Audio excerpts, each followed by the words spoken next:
كتقولوا التنوير، الله يهديكم. ردوا البال، راه الكلمات راه هي صعبه جدا. واش دابا المسؤوليه ديال الحكومه هي تنوم المواطنين؟ هذا عيب، هذا عار. هذه حكومه خصها المحاكمه ماشي الحكامه. هذا سيدي هذاك الشيء ماشي الحكومه. هذاك النهار جلاله الملك فيقني مع 6 الصباح.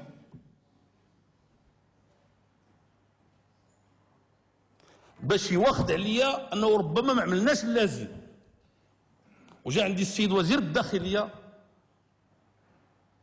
ومشيت وتحولت انا وياه بطلب مني بتوجيه من جلاله الملك لطنجه، ومشينا وجلسنا مع المسؤولين كلهم وقلنا لهم كلشي المشاكل اللي كاينه نعالجوها. الشركه لزموها بانها تعمل المراجعات. ديك الساعات كانت الشركه راجعات حوالي 9000 فاتوره. قبل هذه اسبوع الا كنتذكر راجعات حوالي 20000 فاتوره. دابا المعلومات اللي عندي انها اكثر من هذا الشيء مره او مرتين. ما نعرف واش 30000 فاتوره ولا اكثر اللي رجعتهم الشركه. وتكلمنا مع الناس ديال المسؤولين تمايا، لا ديال الجماعه، لا اللي في المعارضه، لا الاعلام، لا كل شيء. تنشرحوا لهم، تنقول لهم الله يجازيكم بخير. الناس خرجوا احتجوا، الحكومه سمعات تفاعلات.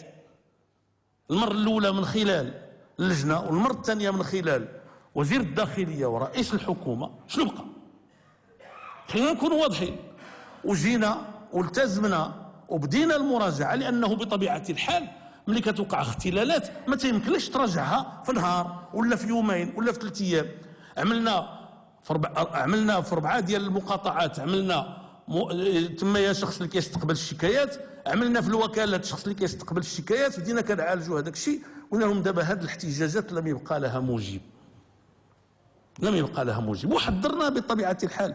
حنا رحنا في بلاد الاخوان، خصكم تعرفوا اشنو هو، لانه حنايا دابا هنايا ساكنين كنعرفوا طنجه وكنعرفوا الناس اللي خرجوا، وعندنا تاريخ كنعرفوا بلي سبق لهم خرجوا على امنديس اكثر من مره، وكيخرجوا كيحتجوا كيعاودوا يرجعوا في امن وامان. ولكن الصوره ديال داك الشيء على البلاد في الخارج خصكم تعرفوها، وعلى المستثمرين وعلى العلاقات مع الشركات الاجنبيه. سمحوا لي ما تقولوش شركات استعماريه، انا نقول لكم علاش.